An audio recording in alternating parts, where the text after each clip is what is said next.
सायंकाळच्या मननचिंतनामध्ये S A church Nandurbar दुधाळ शिवार आणि शहारोनच्या वतीने आपणा सगळ्यांचं आम्ही सहर्ष स्वागत करतो. विजय संगीतातून एक सुंदरसं गीत आपण गाणार आहोत. विजय संगीत गीत नंबर 50, येशू हे नाम गोड किती. यासाठी मी रेव्हरंड सॅमसन जयकर पाळक साहेबांनाही विनंती करेन, आपण पुढे यावं, आपण मिळून मंडळीच्या चालीवर गीत नंबर 50 गाऊ.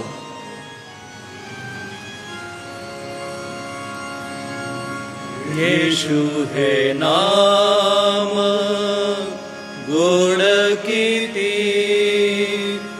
आनंदे गाऊ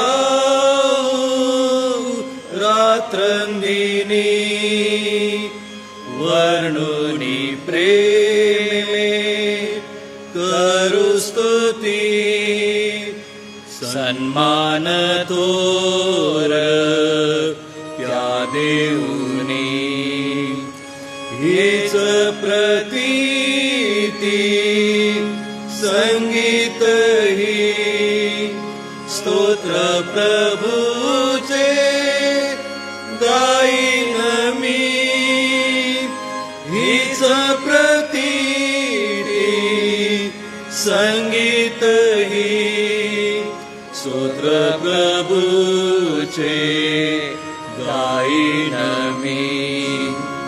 कष्टी तो झाला माझ्यासाठी, खांबीही मेला माझ्यासाठी, सोडवुनिया दिली मुक्ती, क्षमा मिळाली झाली तृप्ती, हीच प्रतीती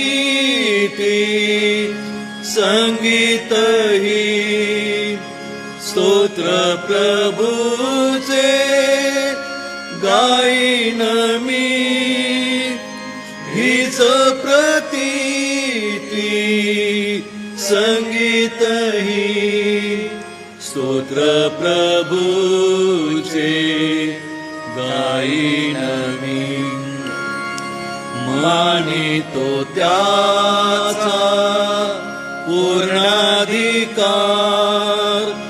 जीवनी माझ्या सौख्य पार, भूक तयासे मी पाहणार, प्रीतीने त्याच्या मी भरणार, हीच प्रतीती संगीत ही, स्तोत्र प्रभूचे गाईन मी, हीच प्रतीती संगीत ही, स्तोत्र प्रभूचे गाईन मी.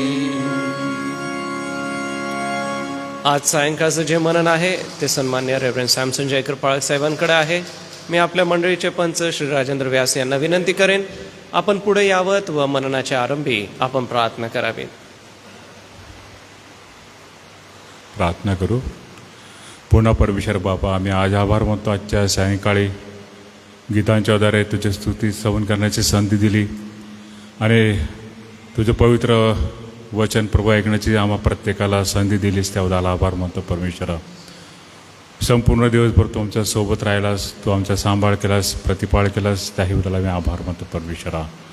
पुन्हा प्रभू आजची सायंकाळ आम्ही तुझ्या हाती सोपतो. जे ऑनलाईन सेवा होणारे परमेश्वरा, तुझ्या दासांच्याद्वारे जे पवित्र वचन आमच्यापर्यंत येईल परमेश्वरा, ते ऐकणारे बघणारे आम्हा प्रत्येकाला तू आशीर्वादित कर. सर्व प्रकारच्या तांत्रिक अडचणी दूर कर. आमची प्रार्थना ऐकलीस, आम्ही आभार मानतो. येशूच्या नाम मागतो म्हणून तो ऐक. आमेन.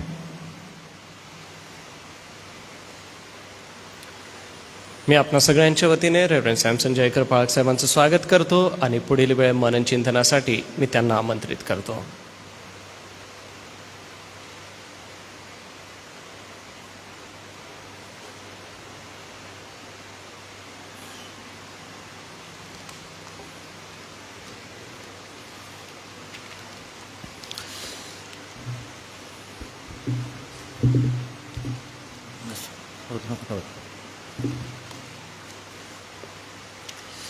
आजच्या या सायंकाळच्या समयाबद्दल परमेश्वराला धन्यवाद देऊ. पुन्हा एक वार थोडा वेळ त्याच्या पवित्र वचनांच्याद्वारे आम्हाला एक संधी त्याने दिलेली आहे. त्याची मधुरवाणी ऐकण्यासाठी त्याबद्दल परमेश्वराला धन्यवाद देऊ. पुन्हा एक वार या सायंकाळी पहिल्या शतकातील पहिल्या मंडळीचं जे धार्मिक जीवन होतं त्या धार्मिक जीवनाबद्दल आपण अभ्यासन मनन करत असताना प्रेषितांची कृत्ये याचा 2रा अध्याय 42 ते 47 या वचनांमध्ये आपण मनन करत असताना या पहिल्या धार्मिक मंडळीचं जे जीवन होतं ते कशा प्रकारे वाढत गेलं आणि मंडळांच्या जीवनामध्ये अधिक स्थिरपणा आला आणि पहिल्या 3 शतकामध्ये मंडळांची अधिक वाढ होत गेली हे पाहत असताना आपण त्याच्या आधी काही घटना घडलेल्या आहेत त्यावरून आपण मनन करत असताना काही तत्त्व आपण पाहत असताना आज विशेष करून मंडळीचं जे धार्मिक जीवन आहे ते वाढण्याचं जे रहस्य आहे त्यावर आपण मनन करणार आहोत. आणि म्हणून आजच्या वचनासाठी आपण पुन्हा एक वार प्रेषितांची कृत्ये याचा 2रा अध्याय 42 वचन विशेष करून आज त्याच्यावर आपण मनन करणार आहोत. ख्रिस्ती मंडळीचे धार्मिक जीवन ते प्रेषितांच्या शिक्षणात आणि सहवासात, भाकर मोडण्यात व प्रार्थना करण्यात तत्पर असत. सोबतच आणखी पहिला अध्याय आपण काढू आणि पहिल्या अध्यायाची काही वचनं आपण आम्ही वाचणार आहोत. 12 ते 14 या वचनामध्ये, मग यरुशलेमजवळ म्हणजे शब्बात दिवसाच्या मधल्यावर असलेल्या जैतुनांचा डोंगर म्हटलेल्या डोंगरावरून ते म्हणजे शिष्य यरुशलेमेस परत आले आणि आल्यावर ते माडीवरच्या एका खोलीत गेले. येथे पेत्र, योहान, याकोब, आंद्रिया, फिलिप, थोमा, बर्थलमय, मत्तई, अल्फिसचा मुलगा याकोब, शिमोन झिलोत व याकोबाचा मुलगा यहुदा हे राहत होते. हे सर्वजण आणि त्यांच्यासह कित्येक स्त्रिया, येशूची आई मरिया व त्याचे भाऊ एकचित्ताने प्रार्थना करण्यात तत्पर असत. परमेश्वर देवबाप या वचनांच्या द्वारे आम्हा सर्वांचं सहाय्य करो. थोडक्यामध्ये प्रार्थना करू. सर्वशक्तिमान आमच्या थोर कृपाळ परमेश्वरा, पुन्हा एक वार या सायंकाळी तुला आम्ही धन्यवाद देतो, तुझी स्तुती करतो, कारण तो चांगला आहे प्रभू, तुझी दया सनातन अशी आहे. आज दिवसभर तू आम्हा सर्वांचा सांभाळ केला, लागणारी कृपा पुरवलीस, आरोग्य दिलंस, संरक्षण केलंस, सोबतच आम्हाला चांगला पाऊस दिला, आमच्या विश्वासनांच्या प्रार्थना तू ऐकल्या, त्याबद्दल परमेश्वर आम्ही आभार मानतो, आम्ही तुला धन्यवाद देतो. पहिल्या मंडळीचं धार्मिक जीवनाबद्दल आम्ही अभ्यास आणि मनन करत असताना काही गोष्टींवर आम्ही विचार करत असताना प्रभू पुन्हा एक वार आज तुझं वचन सांगत असताना मी स्वतःला तुझ्या पवित्र हातामध्ये सोपून देतो. माझा तू सहाय्य करता हो, माझ्या मुखाच्या वाणीचं द्वार हो, सर्व प्रकारच्या अपराधांची पापांची तू क्षमा कर. तुझ्या क्षमेचा एक स्पर्श अनुभव या सायंकाळी मला कर अशी मी प्रार्थना विनंती करतो. सोबतच या ठिकाणी हजरत सर्व तुझे दास आणि ऑनलाईन सभेमध्ये या सायंकाळी सामील होणारे सर्व तुझी प्रिय विश्वासणारी मंडळी, या सर्वांचं तू सहाय्य करता हो आणि आजच्या वचनांच्याद्वारे प्रभू ऐकणाऱ्या प्रत्येकाला एक नवीन आत्मिक मार्गदर्शन आणि आशीर्वाद तो दे. मान महिमा सन्मान आम्ही तुला अर्पण करतो. येशूच्या नावाने प्रार्थना केली म्हणून तो ऐक. आमेन. पहिल्या मंडळीचे धार्मिक जीवनाची जी तत्व आपण पाहत असताना आम्ही पाहिलं होतं की प्रभू ख्रिस्ताचं जे वधस्तंभावरील मरण, त्याचं पुनरुत्थान आणि स्वर्गारोहण, पवित्र आत्म्याचं येणं, या दरम्यान प्रभू ख्रिस्ताच्या शिष्यांची जी अवस्था आहे त्या 3 अवस्थेचं आपण अभ्यास करत असताना, त्या तत्वांचा अभ्यास करत असताना मंडळांची वाढ कशी झाली, हे तत्व कशा प्रकारे लागू पडलं हे आम्ही पाहत असताना आम्ही पहिलं पाहिलं होतं की जे शिष्य येशूनं केलेलं पाचारण विसरलेले होते, येशूनं ज्या गोष्टी त्यांना शिकवल्या त्या सर्वांचा विसर पडलेला होता. अशा वेळेला पुनरुत्थानानंतर या पुनरुत्थित प्रभूनं वेगवेगळ्या ठिकाणी आपल्या विखरलेल्या शिष्यांची भेट घेतली, त्यांना दर्शनं दिलं, त्यांना नव्याने एक केलं. शिष्यांनी आपलं नव्याने समर्पण प्रभूला केलं आणि पुन्हा एक वार त्या प्रभूच्या ऐक्यामध्ये, एकमेकांच्या ऐक्यामध्ये आलेले आम्ही पाहिलं होतं. सोबतच आज आम्ही पाहणार आहोत की पहिल्या मंडळीचं जे आध्यात्मिक जीवन जे वाढण्याचं महत्त्वाचं तत्त्व होतं ते म्हणजे त्या मंडळीमध्ये असणारं प्रार्थनामय जीवन. या ठिकाणी आम्ही जो शास्त्रभाग वाचलेला आहे प्रेषित 1:14 आम्ही पाहतो की हे सर्वजण आणि त्यांच्यासह कित्येक स्त्रिया, येशूची आई मरिया व त्याचे भाऊ एकचित्ताने प्रार्थना करण्यास तत्पर असत. पहिल्या मंडळीची जी स्थापना झाली त्याच्या पूर्वीच्या काही घटना, त्यांचा अभ्यास आपण करत असताना ही वाढ आहे, ही मंडळीची जी वाढ आहे तिचं महत्त्वाचं कारण हे होतं, हे तत्व होतं की येशू ख्रिस्ताचे जे शिष्य आहे ते पुन्हा नव्याने जेव्हा एकत्र आले, एकमेकांच्या सहवासामध्ये आले आणि विशेष करून प्रभू ख्रिस्ताच्या पुनरुत्थानानंतर 40 दिवस प्रभू ख्रिस्तासोबत ते राहिले आणि येशूचं स्वर्गारोहण झाल्यानंतर शिष्यांना 10 दिवस त्यांनी वाट पाहायला लावली. तिने 10व्या दिवसानंतर म्हणजे येशूचं स्वर्गारोहण झाल्यानंतर 50व्या दिवशी पवित्र आत्म्याचं आगमन झालेलं आहे, पेंटेकॉस्ट ज्याला म्हटलेलं आहे. आणि शिष्यांची जी स्थिती होती पूर्वीची ती एकदम बदललेली आम्ही पाहत आहे. हे तेच शिष्य होते जे येशूला अटक झाल्यावर पळून गेलेले होते, एकमेकांपासून दुरावलेले होते, येशूसाठी मरायला असणारे येशूला सोडून पळून गेलेले होते. अशा वेळेला या शिष्यांना येशू ख्रिस्ताने पुन्हा दर्शन देऊन पाचारण केलेलं आहे आणि त्यांना पुन्हा एक वार त्याच्या सेवेसाठी त्याने सिद्ध केलेलं आहे. येशूच्या शिष्यांची जी अवस्था आहे ती 3 टप्प्यामध्ये आम्ही अभ्यास करत आहोत. पहिली अवस्था आहे येशू ख्रिस्ताला झालेली अटक आणि त्याचं मरण, या दरम्यान शिष्यांची झालेली अवस्था. दुसरी अवस्था आहे येशू ख्रिस्ताचं पुनरुत्थान आणि त्याचं स्वर्गारोहण, यामध्ये असणाऱ्या शिष्यांची परिस्थिती किंवा अवस्था. आणि पेंटेकॉस्ट किंवा पवित्र आत्म्याचं आगमन, त्यानंतर येशूच्या शिष्यांची जी स्थिती आहे त्यावरून आपण हे मनन करत आहोत.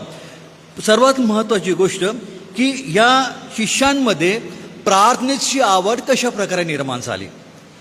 आताच आम्ही पाहिलं की एक वेळ अशी होती की हे ते शिष्य होते की जे येशू ख्रिस्तापासून दूर गेलेले होते.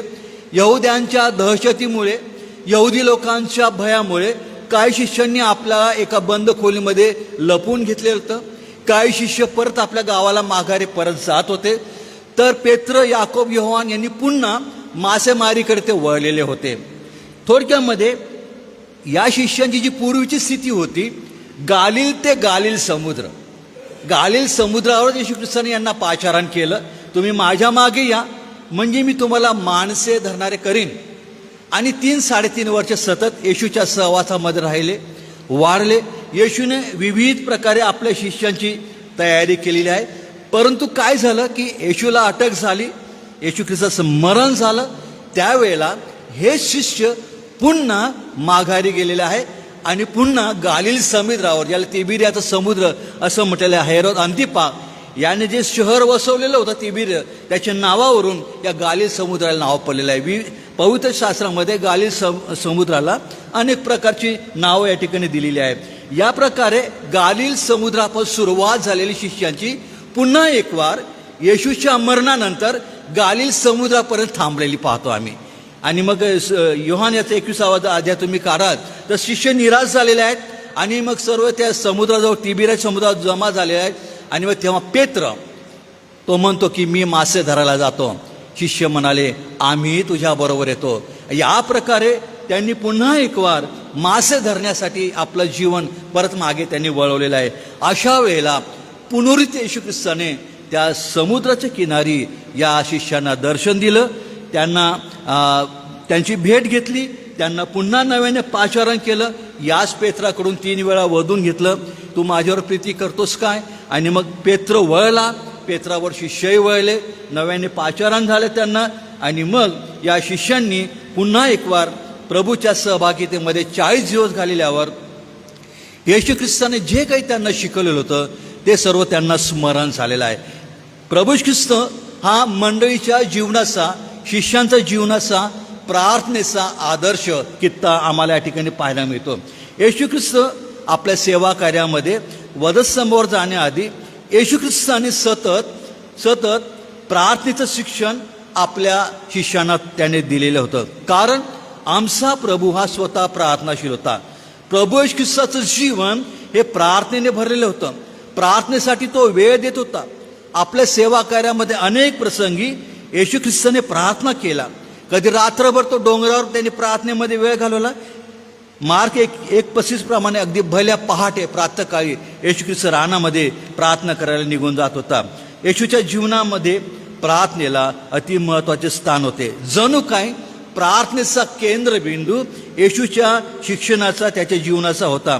आपल्या जीवनाच्या अंतिम श्वासापर्यंत येशूने प्रार्थना केली आहे. ते आम्ही वधस्तंभावर पाहतो. आपल्या छळणाऱ्यांसाठी शेवटची त्यांनी प्रार्थना केली की हे बापा, यांना काय कर, क्षमा कर, कारण ते काय करतात त्यांना कळत नाही. थोडक्यामध्ये की माणसे धरणाच्या सेवा कार्यामध्ये ज्या शिष्याने येशूने पाचारण केलेलं होतं, तुम्ही माझ्या मागे या म्हणजे तुम्हाला माणसे धरणारे करीन, या सेवा कार्यामध्ये प्रार्थनेची नितांत गरज आहे. त्याशिवाय शिष्यांची सेवा निष्फळ आहे, व्यर्थ आहे, हे प्रभू येशूला ठाऊक होतं. यासाठी येशूने त्यांना विविध प्रकारे प्रार्थनेचे शिक्षण देऊन त्यांची जणू काय पूर्वतयारी तो करीत होता.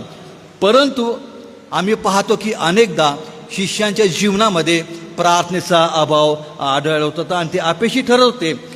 आणि म्हणून आपल्या शिष्यांनी सर्वप्रसंगी प्रार्थना करावी, त्यांनी एकचित्ताने प्रार्थना करावी, त्यांनी आग्रहाने प्रार्थना करावी, न खचता, निराश न होता त्यांनी प्रार्थना करावी आणि सदैव सावध आणि जागरूक राहून प्रार्थना करीत राहावी. हे शिक्षण येशूने त्यांना शेवटच्या क्षणापर्यंत दिलेलं होतं. परंतु काय झालं प्रियांनो, जशी येशूला अटक झाली, ह्या सर्व शिष्य तर पळून गेले, लपून बसले. त्यांना प्रार्थनेचा पण विसर पडलेला आम्ही पाहतो. गेतशेमाने बागेतले शेवटचा प्रसंग फार महत्त्वाचा आहे. वधस्तंभावर जाण्याच्या आधी आपली वेळ अतिशय जवळ आलेली असताना येशूने पेत्र आणि जब्दीची जी मुलं होती याकोब, योहान यांच्यासह गेतशेमाने बागेमध्ये प्रार्थनेला गेलेला आहे. आणि शिष्यानं सांगितलं, तुम्ही प्रार्थना करा, मी पुढं जाऊन प्रार्थना करतो. काय झालं, येशू ख्रिस्त आमचा प्रभू, ज्यांना शिष्यांची पण प्रार्थनेची गरज होती, अशा वेळेला येशू ख्रिस्तानी प्रार्थना केल्या 3 वेळेला. पण इकडे 3 वेळा येऊन पाहतो तर येशू ख्रिस्त काय, त्या ठिकाणी शिष्य काय, ते झोपी गेलेले आहेत. आणि येशू त्यांना म्हणा, तुम्ही झोपी का गेले, तुम्हाला जागवलं नाही, तुम्ही जागृत का नाही. आणि म्हणून येशूने म्हटलं की तुम्ही जागृत राहा, प्रार्थना करा. आणि मग आम्ही पाहतो की येशू ख्रिस्ताला जशी अटक झाली, हे प्रार्थनेचं शिक्षण शिष्य भयभीत झाल्यामुळे ते विसरून गेलेले होते. आणि मग पुनरुत्थानानंतर येशू ख्रिस्ताने या दुरावलेल्या आपल्या सर्व शिष्यांना विविध प्रकारे दर्शनं दिली, त्यांना एकत्र केलं. या शिष्यांनी नव्याने येशूकडे समर्पण केलेलं आहे. त्यांच्यामध्ये एक नवीन ऐक्य प्रस्थापित झालेलं आहे. आणि आता पुनरुत्थानानंतर परिस्थिती बदलून गेलेली आहे. कारण येशूच्या स्वर्गारोहणानंतर शिष्यांमधील हे ऐक्यता अधिक मजबूत झालेली आम्ही पाहतो. प्रेषितांची कृत्याचा 1 अध्याय तुम्ही वाचाल, आपण वाचू या ठिकाणी. 3 वचनापासून पुढे दिलेलं आहे की मरण सोसल्यानंतरही येशूनं त्यांना पुष्कळ प्रमाणाने आपण जिवंत आहोत हे दाखविले. 40 दिवसपर्यंत तो त्यांना दर्शन देत असे व देवाच्या राज्याची गोष्टी सांगत असे. तो व ते एकत्र जमले असताना त्याने त्यांना आज्ञा केली की यरूशलेम सोडून जाऊ नका, तर पित्याने देऊ केलेल्या ज्या देणगीविषयी तुम्ही माझ्याकडून ऐकले आहे तिची वाट पहा. या ठिकाणी येशू ख्रिस्त शेवटच्या स्वर्गारोहणाच्या अंतिम समयामध्ये तो आलेला असताना आणखी एक महत्त्वाची गोष्ट शिष्यांना सांगत आहे की जे अभिवचन मंडळी स्थापनेबरोबर पवित्र आत्मा दुसरा कैवार येण्याचं तुम्हाला मी अभिवचन दिलेलं होतं, त्या पवित्र आत्म्याची सामर्थ्याची वाट पाहायला शिष्यांना त्याने सांगितलेलं होतं. आणि त्या सामर्थ्याच्या प्राप्तीसाठी शिष्यांना प्रार्थनेमध्ये वेळ देणं आवश्यक होतं. आणि मग येशू ख्रिस्त स्वर्गामध्ये गेल्यानंतर हे शिष्य पुन्हा एक वार यरूशलेममध्ये आले आणि आता ते एकमेकांसाठी प्रार्थना करण्यामध्ये जमलेले आहे. केवळ 11 शिष्यच नाही तर या ठिकाणी संख्या आहे 120 शिष्य आहे. आणि ह्या सर्वांनी या ठिकाणी असं म्हटलेलं आहे की हे सर्वजण एकचित्ताने प्रार्थना करण्यास तत्पर असत. बघा, या ठिकाणी ही प्रार्थनेची सहभागिता नव्याने स्थापन झालेली आहे. येशू ख्रिस्ताच्या शिष्यांना पुन्हा एक वार प्रार्थनेची जबाबदारी समजलेली आहे. आपल्या सेवा कार्यासाठी प्रार्थना, येशूचा साक्षीदार होण्यासाठी प्रार्थना ते सामर्थ्याची गरज आहे. आणि सतत 10 दिवस पवित्र आत्म्याचं आगमन येईपर्यंत शिष्यांनी प्रार्थनेमध्ये वेळ दिलेला आहे. त्यांच्या पुढे आणखी एक प्रसंग निर्माण झालेला होता. यहूदा इस्करियोतची जागा भरून काढण्यासाठी ती कोणाला निवडावं. आणि मग त्या ठिकाणी मत्तीय आणि युस्त म्हटलेला बर्सबा या दोघांची नावं पुढं आली. योसेफ आणि मत्ती या दोघांना पुढं आणलेले आहे. मग याच्यासाठी सुद्धा त्यांनी प्रार्थना केल्या. आणि या ठिकाणी असं म्हटले की त्यांनी चिठ्ठ्या टाकल्या आणि त्या चिठ्ठ्यामधून निवड करण्यात आली. चिठ्ठ्यांमधून मत्थियाची चिठ्ठी निघाली आणि त्याला 11 प्रेषितांबरोबर म्हणजे 12वा प्रेषित यहूदा इस्करियोतच्या जागेवर त्याची नेमणूक करण्यात आलेली आहे. हे कार्य कशामुळे घडलेलं आहे? प्रार्थनेमुळे घडलेलं आहे. आणि प्रार्थनेमध्ये इतकं सामर्थ्य आहे की ते सर्व प्रकारच्या सैतानी दुष्ट शक्तींना ते नेस्तनाबूत करते. विशेष करून मंडळीच्या आध्यात्मिक जीवनाचा प्रार्थना जणू काही प्रकारे कणा आहे, आधार आहे आणि श्वास आहे. पवित्र आत्म्याच्या आगमनानंतर याच शिष्यांना स्वर्गीय सामर्थ्य प्राप्त झालं आणि पवित्र आत्म्याची दाने प्राप्त झाल्यावर ते निर्भय बनले. कारण त्यांना आता भित्रेपणाचा नाही तर निर्भयतेचा आत्मा त्यांना मिळालेला होता. आणि त्यांनी एकत्र येऊन प्रभू येशूच्यासाठी आपलं जीवन समर्पित असताना जी महान आज्ञा येशूने केली की तुम्हाला वरून सामर्थ्य प्राप्त होईल, तुम्ही यरूशलेमपासून सुरुवात करा आणि पृथ्वीच्या शेवटापर्यंत तुम्ही काय व्हाल? माझे साक्षी व्हाल. आणि हे बनण्यासाठी शिष्यांना प्रार्थना करण्याची अत्यंत आवश्यक होती. मंडळी स्थापनेनंतर मग ही जबाबदारी वाढत गेली. जशी पेत्राने सर्वांच्या वतीने सुवार्ता सांगितली. यरूशलेममध्ये पेंटेकॉस्ट नंतर त्या ठिकाणी जवळपास 3000 लोकांनी येशूमध्ये बाप्तिस्मा घेतला आणि पहिल्या मंडळीची स्थापना झाली. येथवर शिष्य थांबले नाहीत. मंडळी स्थापन झाली, आता काय आम्हाला करायचं नाही तर हे मंडळी स्थापन झाल्यानंतर मंडळीची जबाबदारी त्यांनी स्वीकारली, एकमेकांनी स्वीकारली. आणि असं म्हटलेलं आहे की एकमेकांना शिक्षण देण्यामध्ये, एकमेकांच्या सहभागितेमध्ये, भाकर मोडण्यामध्ये आणि विशेष करून प्रार्थना करण्यामध्ये ते तत्पर असत असं म्हटलेलं आहे. प्रार्थना करण्यामध्ये ते एकदम लगेच तयार होत असत. प्रार्थनेची सहभागिता वाढत गेली. प्रार्थनेचं बळ असं मिळत गेलं की त्याने करून मंडळांचं रोपण कार्य होत गेलं आणि प्रभूचं गौरव होत गेलं. आणि म्हणून मंडळीच्या जीवनामध्ये आध्यात्मिक जीवनाची वाढ व्हायची असेल तर मंडळीला प्रार्थनेसाठी वेळ देणं अत्यंत महत्त्वाचं आहे. आमचा प्रभू येशू ख्रिस्त आमचा आदर्श आहे. शिष्य काही काळ विसरले होते, परंतु पुन्हा एक वार पुनरुत्थित प्रभूनं त्यांची भेट घेतली, त्यांना नव्याने दर्शन दिलं, आपल्याकडे वळवलं, त्यांच्या जबाबदारीची आठवण करून दिली. आणि मग ही ऐक्यता येशूच्या स्वर्गारोहणानंतर शिष्यांच्या ऐक्यते अधिक मजबूत झालेली आहे.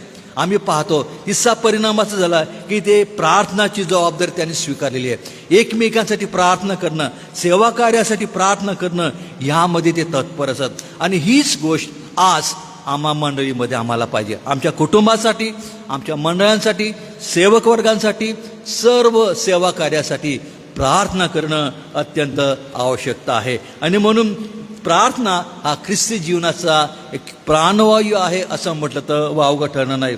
जिथं प्रार्थना संपते तिथं लगेच सैतानाचं कार्य प्रारंभ होतं. म्हणून आम्ही निराश न होता, न खचता येशू ख्रिस्ताने अनेक प्रकारे दाखले दृष्टांत देऊन प्रार्थनेचं महत्त्व मंडळीला सांगितलेलं आहे. त्याप्रमाणे आम्ही सतत ही प्रार्थनेची ज्योत आम्ही पेटत ठेवण्याचा प्रयत्न करूया. सारांश मंडळीचं आध्यात्मिक जीवनासाठी मंडळीचं प्रार्थनामय जीवन अत्यंत आवश्यक आहे. आपलं फार प्रसिद्ध आपले थोर जे विद्वान होऊन गेले ल्युथर, ते असं म्हणतात प्रार्थनेच्या संदर्भामध्ये, सांबार जसे जोडे शिवतो, शिंपी जसे कपडे शिवतो, तसं प्रत्येक ख्रिस्ती विश्वासणाऱ्यांनी प्रार्थना करावी हे एक तिचं काम आहे. स्पर्जन असं म्हणतात थोर विद्वान, ते म्हणतात की प्रार्थना ही स्वर्गाशी झगडते आणि सर्वसमर्थ परमेश्वराला आपले म्हणणे मान्य करायस बाध्य करते. बायबलमध्ये वारंवार आम्हाला आव्हान केलेलं आहे, प्रेरणा केलेली आहे. पहिले तेसलोनिकलास पत्र 5:17 असं म्हटलेलं आहे की तुम्ही निरंतर प्रार्थना करा. कोणत्याही प्रकारचा खंड पडून येता आम्ही प्रार्थना केली पाहिजे. कलसई 4:2 असं म्हटलं की प्रार्थनेमध्ये तत्पर असा, तिच्यात उपकारस्तुती करीत जागृत राहा. आणि एपी 60:18 हे अत्यंत महत्त्वाचं वचन आहे. आमचं युद्ध हे अनसीन वॉर आहे, न दिसणारं युद्ध आहे, सैतानाबरोबर आहे. सर्व तयारी करत असताना शेवटी पौल म्हणतो इफिसिय मंडळीला की सर्व प्रकारची प्रार्थना व विनवणी करा, सर्व प्रसंगी आत्म्याच्या प्रेरणेने प्रार्थना करा आणि ह्या कामी पूर्ण तत्परतेने व सर्व पवित्र जनांसाठी विनवणी करीत जागृत राहा. प्रार्थनेचं महत्त्व अनन्यसाधारण आहे. जे शिष्य विसरले होते, येशूला अटक झाल्यानंतर दुःखी झालेले होते, निराश झालेले होते, भयभीत झालेले होते, परंतु याच शिष्यांना येशूने नव्याने दर्शन दिलं पुनरुत्थानानंतर, त्यांना सामर्थ्याने भरलं. आणि हे शिष्य जेव्हा घराच्या बाहेर पडले, त्यांनी प्रार्थनेच्या सामर्थ्याने प्रभूच्या सुवार्तेची घोषणा केली. अनेक मंडळांचं कार्य त्या पहिल्या शतकामध्ये झालं आणि देवाने अधिक त्यांना आशीर्वादित केलं. या आजही आम्हाला प्रार्थनेची अत्यंत गरज आहे. आम्ही एकमेकांसाठी प्रार्थना करूया, आपल्या कुटुंब परिवारामध्ये, मंडळीमध्ये, सर्वांसाठी आम्ही प्रार्थना करूया. आणि प्रार्थनेच्याद्वारे मंडळांचं आणि आमचं वैयक्तिक, कौटुंबिक आणि सामाजिक जीवन अधिक मजबूत करायचा आम्ही प्रयत्न करूया. परमेश्वर देवा या लहानच्या वचनाच्याद्वारे आम्हा सर्वांना आशीर्वाद देव. Thank you very much.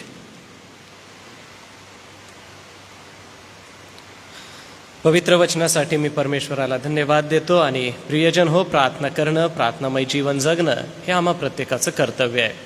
प्रार्थनेच्या या मौल्यवान मार्गदर्शनासाठी परमेश्वराला मी धन्यवाद देतो व मान्य रेव्हरंड सॅमसन जयकर पाळसाहेब आपलं देखील मनपूर्वक आभार मानतो. असंच आपण प्रार्थनामय जीवन जगूया आणि परमेश्वर पित्याचं गौरव करूया.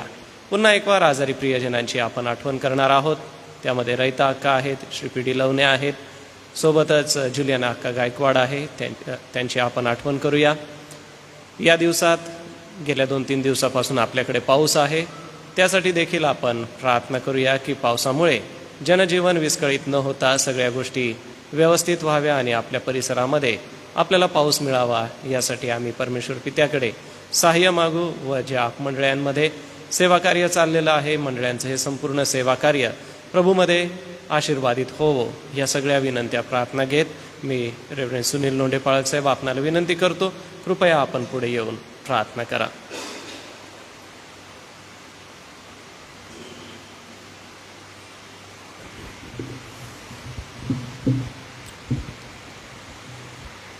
प्रार्थना करू.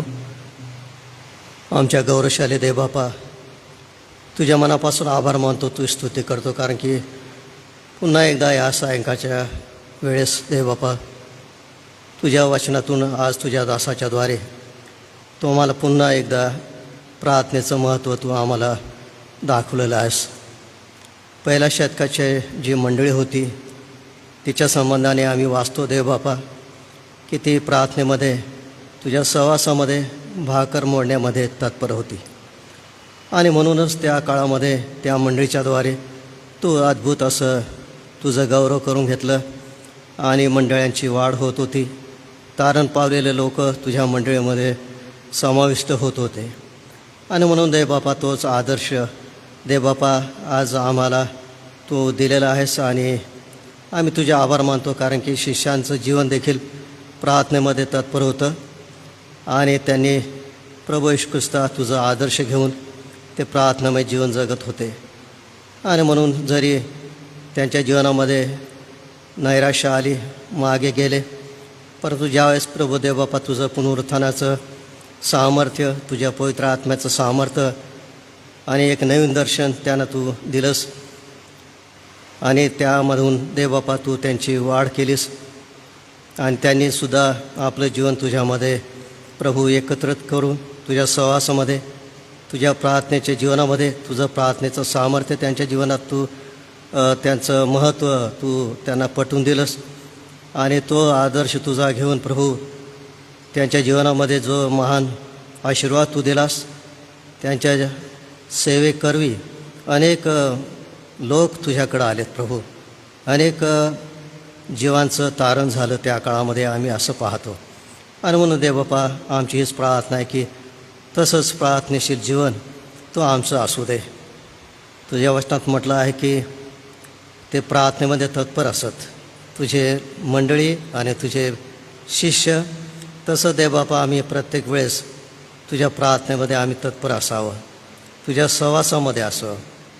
आणि प्रभू तुझ्या सर्व आशीर्वादाने प्रभू आम्ही तुझं गौरव करावं असं तो होऊ दे प्रभू. आज आम्ही तुझे आभार मानतो तुझ्या दासाकरवी सॅमसन पाळकसाहेब, त्यांच्याद्वारे देवबापा तू आम्हाला आशीर्वाद दिला तुझ्या वचनाच्याद्वारे, त्याबद्दल आम्ही तुझी स्तुती करतो, तुझ्या मनापासून आभार मानतो प्रभू.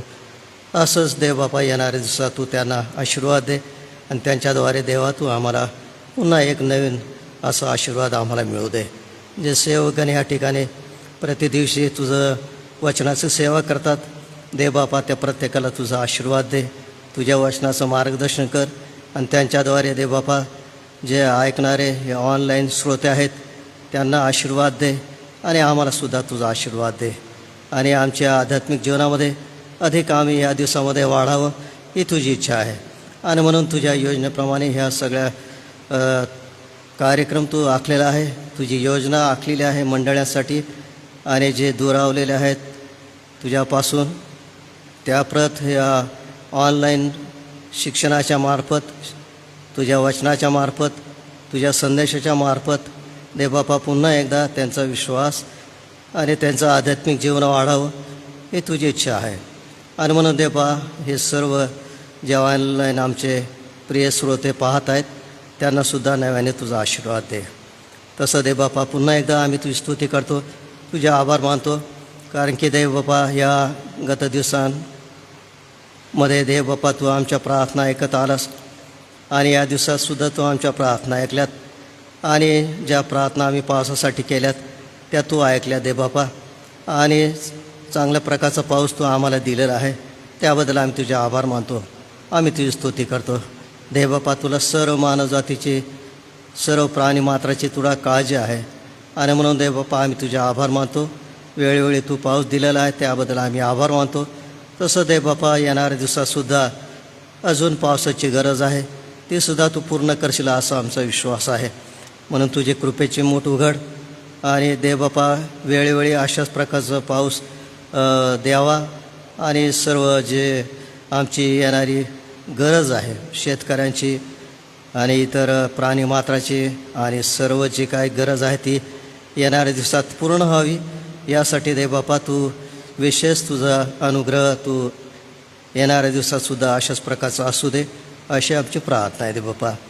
पुन्हा एकदा देवबापा आज आम्ही आठवण करतो आमचे प्रियजन आज बिछाण्यावरती आहेत प्रभू, त्यांचे औषधोपचार चालू आहेत, त्यांची सेवा चालू आहे, त्यांचे प्रियजन त्यांची सेवा करत आहेत देवा. अशा सर्व प्रियजनांसाठी आमची प्रार्थना आहे देवबापा, तू त्यांना लवकर आरोग्य दे. आमच्या प्रार्थना मंडळाच्या प्रार्थना तू ऐकत आहेस, तुझ्या लोकांच्या तुझ्या दासांच्या प्रार्थना तू ऐकतोस, आम्ही त्याबद्दल तुझे आभार मानतो. आज आमची प्रार्थना की देवबाबा जे प्रियजन आजारी आहेत, हैदी आका आहेत, तसंच रेवती आका आहेत, तसंच देवबापा लवणे दादा आहेत आणि इतरांचे सर्व नाव तुला ठाऊक आहे देवबापा. तुझ्या वचनात म्हटलं आहे की तुझ्या तू हातावरती प्रत्येकाचे नाव तू कोरलेलं आहेत. आणि म्हणून देवबापा आमची प्रार्थना आहे की तो प्रत्येकाला जे आजार आहेत त्या सर्वांना प्रभू देवबापा तुझा आशीर्वाद दे. स्वर्गातून तुझा आशीर्वाद पाठव, तुझा आरोग्याचा स्पर्श देवबापा तू त्यांना कर आणि त्यांचं सर्व व्याधी तू दूर कर आणि त्यांना लवकर आराम मिळू दे, लवकर आरोग्य दे अशी आमची प्रार्थना आहे देवबापा. जे औषधोपचार चालू आहे ते सुद्धा त्यांचं तू आशीर्वादित कर, त्याकडून त्यांना लवकर आरोग्य लाभावं अशी आमची प्रार्थना आहे प्रभू. जे प्रियजन त्यांची सेवा करत आहेत त्यांनासुद्धा आशीर्वाद दे अशी आमची प्रार्थना आहे प्रभू.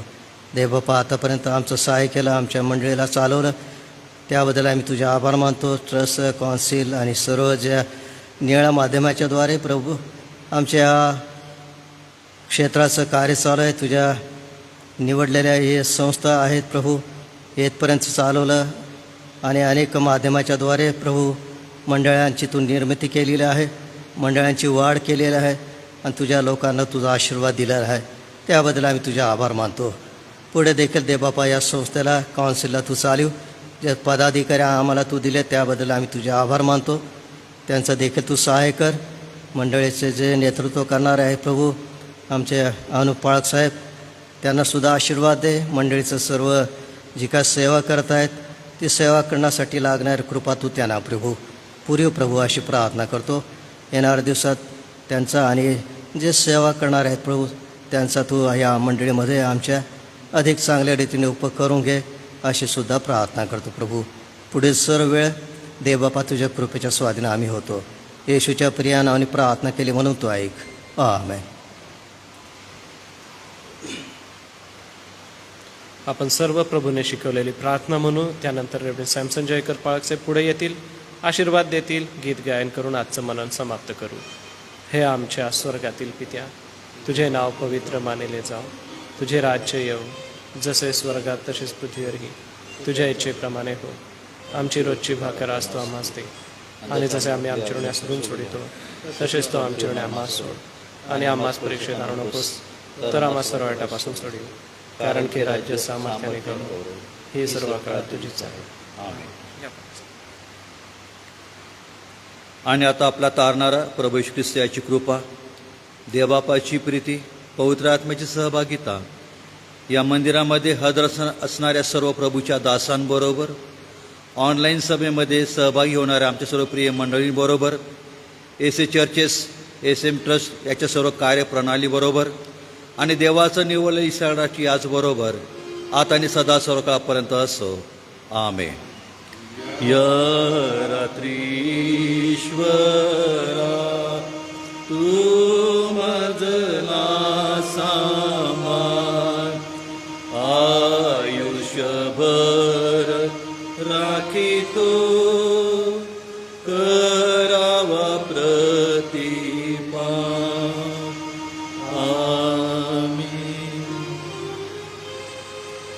रविवारी वचनाची सेवा सन्मान्य रेव्हरंड जयेश पठारे पाळकसाहेब करणार आहेत आणि सोमवारी परत सायंकाळपासून आपल्या सभा होतील. सर्वांना सलाम.